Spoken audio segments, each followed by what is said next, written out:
ఊరిని దత్తత తీసుకున్నట్లే మన ఊరంతా వెంకటరెడ్డి గారిని దత్తత తీసుకున్నాం దిగవల నుంచి. వారికి కూడా స్వాగతం. మన ఊరి తరఫున మనలో ఒకరిగా కలిసిపోయారు. అందరికీ నమస్కారం.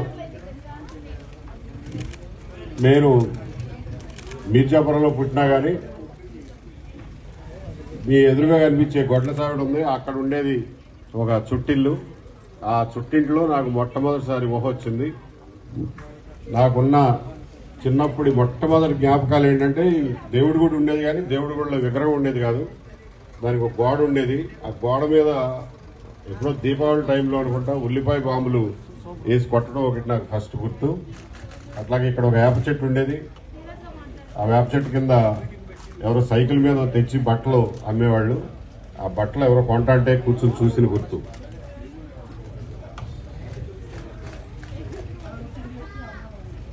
కాబట్టి నాకు ఊహ తెలిసిన తర్వాత ఇదే నా ఊరు, ఇప్పటికీ ఇదే నా ఊరు.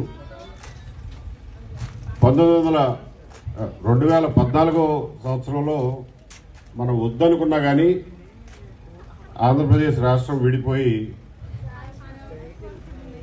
ఆంధ్రప్రదేశ్ 13 జిల్లాలతో మళ్లీ అవతరించింది. ఎంత చెప్పినా వినకుండా విడదీసి పంపించారు. కాబట్టి ఆంధ్రప్రదేశ్ పవర్ ఏంటో, ఆంధ్రప్రదేశ్ ప్రజల్లో ఉండే పవర్ ఏంటో చూపించాల్సిన అవసరం మనందరికీ కలిగింది ఆ రోజున. ఆ స్ఫూర్తితో, ఆ ఇన్స్పిరేషన్తో ఆంధ్రులంటే ఏంటో చూపించాలి, మనలో ఉన్న శక్తియుక్తులన్నీ బయటికి తీయాలి అన్న ఉద్దేశంతో ఆ రోజున మేమంతా కానీ ప్రభుత్వం కానీ పనిచేశాం. ఆ రోజు ప్రభుత్వం పెట్టినటువంటి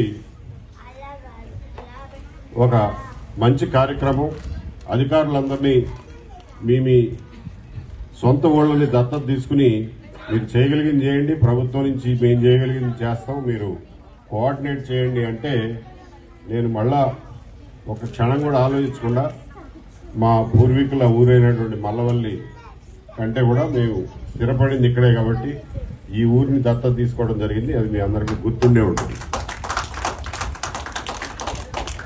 దత్తత తీసుకున్నప్పటి నుంచి నేను ఊళ్ళో ఉన్న వాళ్ళందరూ కలిసి శాయశక్తుల గ్రామాన్ని అభివృద్ధి చేయడానికి కృషి చేశాం.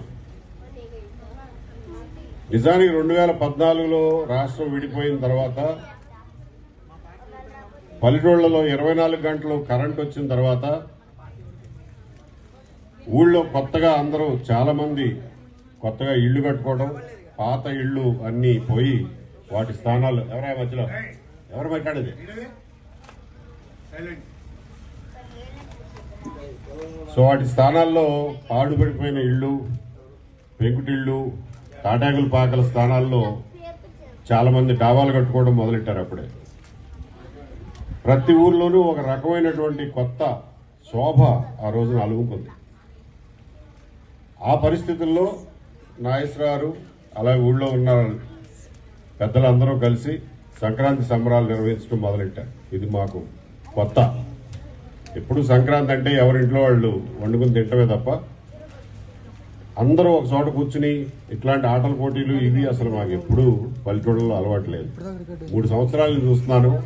ఈ యాంకర్ అమ్మ అందరినీ స్టేజ్ మీదకి తీసుకొచ్చి జీవితంలో ఎప్పుడు ఎవరి ముందుకి రాని వాళ్ళందరినీ కొంచెం వాళ్ళ బిడియం వదిల్చి వాళ్ళందరితో డాన్సులు కూడా వేయించే స్థాయికి వదలకుండా వాళ్ళని పట్టుబట్టి మరీ వాళ్ళని ప్రోత్సహిస్తూ ఉంటుంది. దీనికి ఆమెని మనస్ఫూర్తిగా అభినందిస్తున్నా.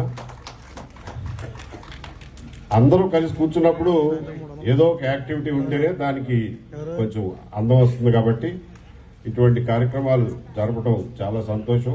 అలాగే ఎంఎస్ఆర్ గారు, సుధాకర్ నాయుడు గారు చాలా రోజుల నుంచి పరిచయం. వారు ఈ గ్రామం మీద శ్రద్ధగా 3 ఏళ్ల నుంచి ఈ కార్యక్రమాలను కొంతవరకు స్పాన్సర్ చేసి వీటికి ప్రచారం కల్పించడం కూడా మనందరూ సంతోషించదగ్గ విషయం. ఇప్పుడంటే వేరే పనుల మీద వెళ్ళిపోయారు, కానీ భోజనాల దగ్గర చాలా మంది యువకులు కనబడ్డారు. యువకులే కాకుండా చిన్నపిల్లలు కూడా చాలా మంది ఊళ్ళో కనపడుతున్నారు. వీళ్ళందరినీ చూస్తే గ్రామాల్లో మళ్ళీ జీవం వచ్చినట్టు, మళ్ళీ ప్రాణం వచ్చినట్టు మనకి గ్రామంలో అనిపిస్తూ ఉంది. మామూలు రోజుల్లో మనం తక్కువ మంది ఉన్నా కానీ మన వాళ్ళందరూ 4 చోట్ల ఉన్నా అవసరం వచ్చినప్పుడు, పండగ వచ్చినప్పుడు ఫోన్ చేస్తే వచ్చి పడిపోయేవాళ్ళు మనకు ఉన్నారు, మనకు బలం ఉంది, బలగం ఉంది అనే ఒక రీఅష్యూరెన్స్ మన అందరిలో కలుగుతాం. అది చాలా సంతోషించదగ్గ విషయం. కనీసం దానికోసమైనా కానీ నాగేశ్వరరావు ప్రతి సంవత్సరం ఈ సంబరాలు జరపాల్సిన అవసరం ఉంది.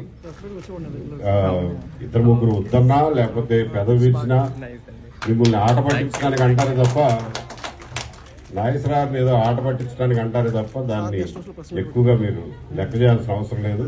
తప్పకుండా చేయండి. గ్రామంలో ఉండిపోయిన పెద్దవాళ్ళందరికీ కూడా చుట్టాలను చూసే అవకాశం కలుగుతుంది. పిల్లల్ని, ముఖ్యంగా పిల్లల్ని, మనవాళ్ళని, మనవరాళ్ళని చూసే అవకాశం కలుగుతుంది. ఇట్లాంటి కార్యక్రమం ఉంటేనే అందరూ తప్పకుండా పరిగెట్టుకుని ఊళ్ళోకి వచ్చే నిర్ణయం కూడా తీసుకుంటారు. లేకపోతే ఏం పోతానే పద్దాగా రోడ్లన్నీ జామ్ అంట, ట్రాఫిక్ అంట, అదంట ఇదంట అని సాకులు ఎత్తుక్కోవడానికి ట్రై చేస్తారు. కాబట్టి తప్పకుండా ఈ కార్యక్రమం ఎల్లప్పటికీ జరుగుతూనే ఉందాం. మన ఊరిలో ఒక మంచి సంప్రదాయం నెలకొల్పినప్పుడు దాన్ని కంటిన్యూ చేయాల్సిన బాధ్యత కూడా మన మీదే ఉంది. ఇకపోతే ఇందాక నేను చెప్తున్నట్టుగా 2014 నుంచి గ్రామాల్లో, ఆంధ్రప్రదేశ్ గ్రామాల్లో ఒక కొత్త నూతన శోభ రావడం మన కళ్ళ ముందు మనమే చూసాం.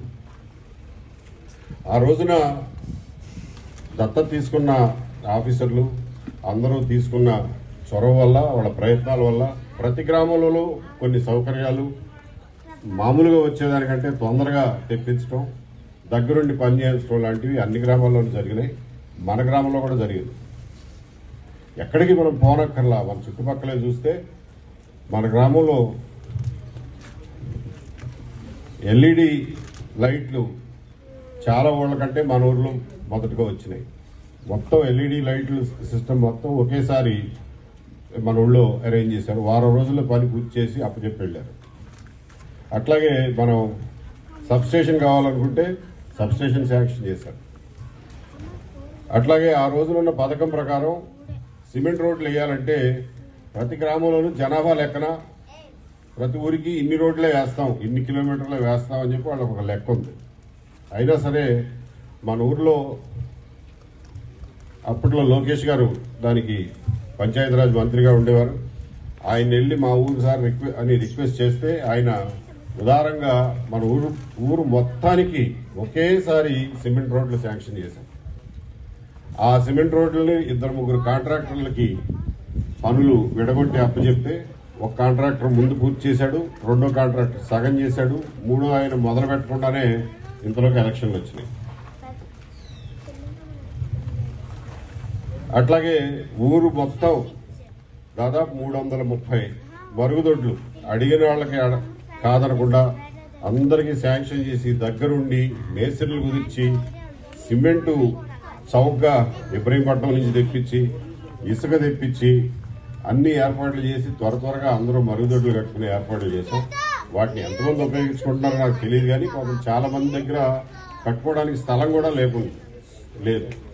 దానికి మనం ఏమి చేయలేకపోయాం. ఆ రోజున కొంతమందికి ఇళ్ల పట్టాలు కూడా చూపించి ఇప్పించాం అంత స్థలం లేని వాళ్ళకి. అలా అంతేకాకుండా ఊళ్ళో పాత కేసుల్లో అనవసరంగా కోర్టుల చుట్టూ తిరిగే వాళ్ళందరినీ ఐడెంటిఫై చేసి వాళ్ళందరి మీద ఉన్న కేసుల్ని లోక్ అదాలత్లో పెట్టి కాంప్రమైజ్ చేయించి పెద్దగా కోర్టులకు తిరగకుండా అవన్నీ క్లోజ్ చేయించాం. అట్లాగే ఊళ్ళో ఏ సర్వే సమస్యలు లేకుండా సర్వే పెండింగ్ ఉన్నాయి అన్నిటినీ, సర్వే ప్రాబ్లమ్స్ అన్నిటినీ సర్వేలు రప్పించి ఏమేమి ఉంటే అన్ని ఒకసారి కొలిపించుకోండి అని చెప్పి సర్వే ప్రాబ్లమ్స్ అన్ని సాల్వ్ చేయించాం. ఇవన్నీ పార్టీలు చూడకుండా ఏమి చూడకుండా గ్రామంలో అందరికీ సంతోషంగా ఉండాలి. ఈ సమస్యలన్నింటినీ అధిగమిస్తే మనం అసలైన పని చేసుకోవచ్చు. ఇటువంటి వాటి గురించి రోజు వరి అవుతూ ఉండకూడదు అన్న ఉద్దేశంతో ఆ రోజు చేశాం. అలాగే అయ్యన్న పాత్రుడు గారు అప్పట్లో మినిస్టర్, ఆర్ఎండ్బి మినిస్టర్గా ఉండేవాళ్ళు. ఆయన్ని బతిమాలి ఇక్కడి నుంచి అన్నవరం రోడ్డు, అలాగే మాలపల్లి మీదుగా సింహాద్రిపురం రోడ్డు, అలాగే ఇటు నుంచి పోతిరెడ్డిపల్లి రోడ్డు రెన్యూ చేయించడం, ఇవన్నీ చేయించాం. Malapalli road Simhadripuram connectivity road అయితే అసలు నడవడానికి కూడా వీలు లేకుండా ఉండే పరిస్థితుల నుంచి ఈ రోజున చక్కటి రోడ్డు తయారైంది. అదే గోగులంపాడు రోడ్డు కూడా అప్పుడే శాంక్షన్ చేయించి దానికి కొంతవరకు ఫండ్స్ రిలీజ్ చేయించాం, అది దాదాపు పూర్తిగా వస్తుంది. ఇవన్నీ చేసిన క్షణంలో, ఇవన్నీ చేసి ఒక స్థాయికి వస్తున్నాం అనుకున్న టైంలో ఎలక్షన్లు వచ్చినాయి. ఎలక్షన్లు వచ్చి ప్రభుత్వం మారింది. ఆ తర్వాత ఏం జరిగిందో మీ అందరికీ గుర్తుంది. 5 సంవత్సరాల్లో ఒక్క అంగుళం కూడా, ఒక్క రోడ్డు కూడా, ఒక్క అసంపూర్తిగా మిగిలిపోయిన పని కూడా, ఒక్క అంగుళం కూడా ముందుకు కదల్లా. మీరందరూ చూశారు. వీధి లైట్లు మాడిపోతే మార్పిచ్చే దిక్కు లేకుండా అటువంటి అంధకారమైనటువంటి ప్రభుత్వంలో 5 సంవత్సరాలు బతికాం. నాకేదో కష్టం వచ్చిందని కాదు, నా కష్టాన్ని నేను ఎదుర్కోగలను, నా సమస్యలు నేను ఎదుర్కోగలను. గ్రామాల్లో అప్పటి వరకు ఉన్నటువంటి వెలుగు ఒక్కసారి ఏదో మబ్బులు పెట్టినట్టు, చీకటి కమ్మినట్టుగా 5 సంవత్సరాలు మనం గడపటం మనం చూసాం. నేను ఊళ్ళోకి వచ్చినప్పుడు చాలా మంది అడిగేవాళ్ళు, బాబు ఈ రోడ్డు సగంలో ఆపేశారు, ఇది ఎయిరా, ఎప్పటికీ పూర్తి చేయరా అని. మీరు ఎన్నుకున్న ప్రభుత్వం పోయి మీ ప్రభుత్వాన్ని అడగండి, నేను చెప్పి వినేవాడు ఎవడున్నాడు ఈ రోజున అని చెప్పి వాళ్ళకి సమాధానం చెప్పేవాడు. ఎంత దుర్మార్గంగా చేశారంటే, ఎలక్షన్లు ఇంకో 2 నెలలు 3 నెలలు టైం ఉందనగా జేసీబీతో మాలపల్లి సింహాద్రిపురం రోడ్డు వర్క్ జరుగుతుంటే, సిమెంట్ రోడ్డు వర్క్ జరుగుతుంటే పోలీస్ స్టేషన్లో కంప్లైంట్లు పెట్టి పనులు ఆపిచ్చి జేసీబీని సీజ్ చేపించి పెట్టిన దుర్మార్గం ఆ రోజున జరిగింది. అదే దుర్మార్గం ఈ 5 సంవత్సరాలు కంటిన్యూ అయింది. దానివల్ల మనం ఎన్ని ఇబ్బందులు అనుభవించామో, ఎంత దుర్మార్గాన్ని మనం ఎదుర్కోవాల్సి వచ్చిందో మీ అందరికీ గుర్తుండే ఉంటుంది. ఇదంతా ఎందుకు చెప్తున్నారంటే, మంచికి చెడుకి తేడా తెలుసుకున్నాడు మనం మనుషులమే కాదు. మేలు చేసిన వాడికి, కీడు చేసిన వాడికి తేడా తెలుసుకున్నాడు మన మనుషుల కింద ఎవరు గుర్తించరు. 5 సంవత్సరాల కిందట జరిగినటువంటి సర్వే పొరపాట్లు, లేకపోతే భూముల విలువ వాల్యుయేషన్లో రిజిస్ట్రార్ ఆఫీసులో జరిగిన పొరపాట్లన్నీ ఇవాళ మళ్ళీ ఎన్నిసార్లు అప్పుడు స్పందనలో పెట్టినా కానీ సమస్య పరిష్కారం కాక, ఈ రోజున పిటిషన్ పెడితే సర్వేయర్ వచ్చారు, ఎంఆర్ఓ వచ్చాడు, జాయింట్ కలెక్టర్ దగ్గర మీటింగ్ జరిగింది, వాటన్నింటినీ మారుస్తామని చెప్పి హామీ ఇచ్చారు. అవన్నీ జరుగుతాయి. మళ్ళీ అప్పట్లో ఆగిపోయినటువంటి సిమెంట్ రోడ్ల పనులు ఇప్పుడు మళ్ళీ మొదలెడుతున్నారు. గత 5 సంవత్సరాల్లో దారులు ఎంత దారుణంగా తయారైనాయో మనం అందరం అనుభవించాం. ఇక్కడి నుంచి నూజివీడు వెళ్లాలంటే ఎప్పుడు 20 నిమిషాలు పట్టేది 40 నిమిషాలు 30 గంట పట్టేది. ఈ మధ్యన టేకప్ చేసిన రిపేర్ల వల్ల కనీసం ఇక్కడి నుంచి పోతిరెడ్డిపల్లి వరకు రోడ్లు బాగైనాయి. పోతిరెడ్డిపల్లి నుంచి నూజివీడు వరకు రోడ్డు బాగు చేయాల్సింది ఇంకా మిగిలిపోయింది. మన కళ్ళెదురుగా కనిపిస్తున్నాయి ఇవన్నీ. నేను ఎక్కడో రాష్ట్రంలో ఎక్కడో జరిగింది, నేనేమి వివేకానంద రెడ్డి మర్డర్ కేసు గురించో వాటి గురించో మాట్లాడలా. మన కళ్ళెదురు జరిగిన వాటిని కూడా మనం గమనించలేకపోతే కళ్ళు మూసుకుని పోయి ఒక దుర్మార్గమైన పార్టీని, ఒక దుర్మార్గమైన ప్రభుత్వాన్ని, ఒక దుర్మార్గమైన నాయకత్వాన్ని మనం ప్రోత్సహిస్తే, దాని తరఫున నిలబడితే మన చూసి మిగిలిన వాళ్ళు ఏమనుకుంటారో అనే సిగ్గుపడాల్సినటువంటి అవసరం ఉంది. కాబట్టి నేను గ్రామస్తులందరికీ విజ్ఞప్తి చేసేది ఏంటంటే, మంచి చెడుకు తేడా తెలుసుకోవాలి, అందరం ఐకమత్యంగా ఉండాలి, అందరం ఒక తాటి మీద నడవాలి. మంచి జరిగిన దాన్ని మంచి అనాలి, చెడు జరిగిన దాన్ని చెడు అనాలి. ఎవడైనా తప్పు చేస్తే నిలదీయాలి. ఆ ధైర్యం మనలో రావాలంటే మన అందరం కలిసికట్టుగా ఉండాలి. అంతే తప్ప ఆడ అవతలైపు ఉన్నాడు కాబట్టి నేను యువతలైపు ఉంటాననే మొండితనాలు, మొండి పట్టుదలలు, పాత రోజుల నాటి రాజకీయాలు చేస్తే గ్రామం అభివృద్ధికి ఆటంకం జరుగుతుందే తప్ప వ్యక్తులుగా మనకు ఎవరికి వెంట్రుకు కూడా ఊడదు అని చెప్పి మనం చేసుకుంటున్నాం. వ్యక్తులుగా మనకెవరికి నష్టం ఉండదు. ఒక గ్రామంగా, ఒక జిల్లాగా, ఒక సమాజంగా, ఒక రాష్ట్రంగా మనకు నష్టం జరుగుతుంది. ఇవన్నీ ఎందుకు గుర్తు చేస్తున్నానంటే, గత 5 సంవత్సరాల్లో జరిగిన పొరపాట్లన్నీ సరి చేసుకోవాల్సినటువంటి అవసరం ఉంది. అటువంటి దుర్మార్గం మళ్లీ మన రాష్ట్రం మీదకి రాకుండా, మన సమాజం మీదకి రాకుండా, మన ఊళ్ల మీదకి రాకుండా రెండు చేతులు అడ్డం పెట్టి కాపాడుకోవాల్సిన బాధ్యత మన అందరి మీద ఉందని చెప్పి మీ అందరికీ ఒకసారి గుర్తు చేస్తున్నా. అలాగే 2014 నుంచి కూడా నేను ఒకటే మాట చెప్తా వచ్చా, ఈ వేదిక మీద కూడా 1-2 సార్లు చెప్పిన గుర్తుంది. అదేంటంటే మన అందరం పల్లెటూళ్ళు ఖాళీ అయిపోతున్నాయి, ఇక్కడ ఉన్న పిల్లలకు కూడా ఉద్యోగాలు దొరకట్లేదు, లేబర్కి కూడా ఉద్యోగాలు దొరకట్లేదు, అందరూ వ్యవసాయాలు మార్చేసి ఏదో ఒక తోటలు వేసుకుని డ్రిప్ పడేసి ఇంట్లో పడుకుంటున్నారు, దాంతో పనులు కూడా తగ్గిపోయినాయి అనేటటువంటి పరిస్థితి ఈరోజు ప్రతి గ్రామంలోనూ ఉంది, మన గ్రామంలో కూడా. దానికి ఒకటే సొల్యూషన్ ఏంటంటే ప్రపంచవ్యాప్తంగా మనం చూసింది ఏంటంటే వ్యవసాయం మీద కేవలం వ్యవసాయం మీద ఆధారపడే దాని నుంచి నెక్స్ట్ సెకండరీ సెక్టర్ అంటాం, దీన్ని ప్రైమరీ